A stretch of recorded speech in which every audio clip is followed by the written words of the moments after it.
In the last unit, we discovered that a number of basic functions are contained in the 3.5 layouts we have for our control panel. To gain more control over these functions, we can use specialized panels for doing specific tasks. These panels are listed under the Window pull-down menu. By default, you'll see that a couple of these panels are already selected: the Control Panel and the Toolbox. Others you can see, but they're not checked in the pull-down menu list. That's because they're not open. They're actually nested over here to the right of the document window on the side dock. Earlier in this chapter, we opened one of these panels to select the color fill that we were going to use inside our oval. Panels can be accessed by the Window pull-down menu, but that takes work and it takes you away from working on your page. For functions that you expect to do normally, you can plant panels that will make your life easier on the side dock, opening and closing them as you need them. For example, we want to be able to format text on the fly.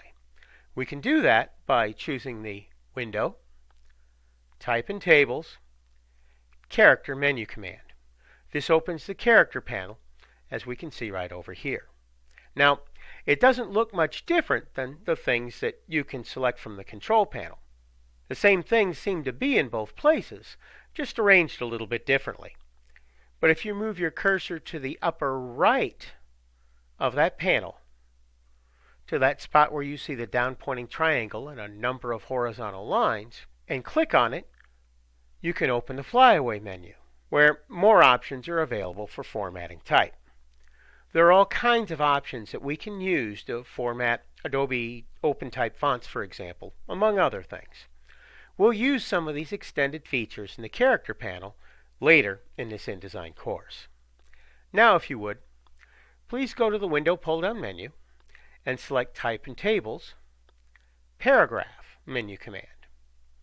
And when you do that, it opens the Paragraph panel.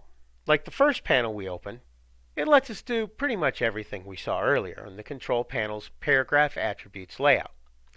But going to the Flyaway menu here and clicking on it, as we saw with the Character panel, lets us do a whole heck of a lot more. We're going to put these two panels together. Put your cursor in the middle of the word Paragraph in that Paragraph panel. Hold the mouse button down and drag it next to the top of the Character tab in our Character panel. You'll know you're at the right spot because the panel will be highlighted. Release the mouse button to nest the two tabs in a single panel. If you click on the two left-pointing triangles right here to the upper right-hand corner, you'll see that the panel shrinks down to a couple of buttons, actually looking a whole lot like the buttons that are stored over in the side dock. They're actually going to look even more like them when we put them in there in just a moment. Take your cursor and put it in the dark gray bar at the top of that panel.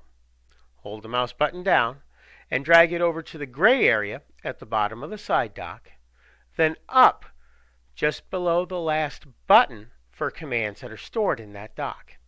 When you get to the right place, you'll see a colored highlight underneath that last button. Release the mouse button, and the panel buttons will be anchored in the side dock.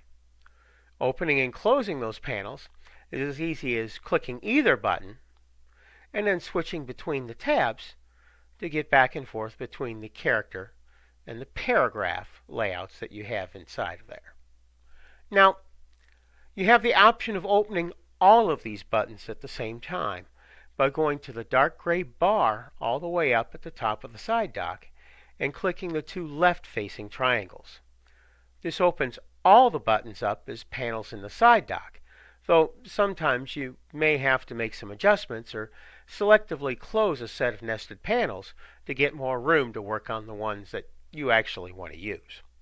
To collapse the Pages panel, for example, just click on the up and down pointing arrowheads on the left of the tab. This folds that panel up, just like so, and gives me more room for the color swatches and the color information that we have below. You may have noticed, as you switch between the side dock panel and button view like we have here, let's just switch it back. that the width of the document window changes accordingly. That's because the width of the toolbox over here, the document window here in the center, and the side dock are all linked. When you make either the toolbox or the side dock narrower, the document window widens to fill that space. As you get more experience with InDesign CS6, you may find that you don't need to see all these names to the right of the icons for the buttons that we have in the side dock to know what they contain. The icons will just be good enough. When you place your cursor between the side dock and the document window, that cursor turns into a double-headed arrow. Hold the mouse button down, then roll the line between the side dock and the document window all the way to the right.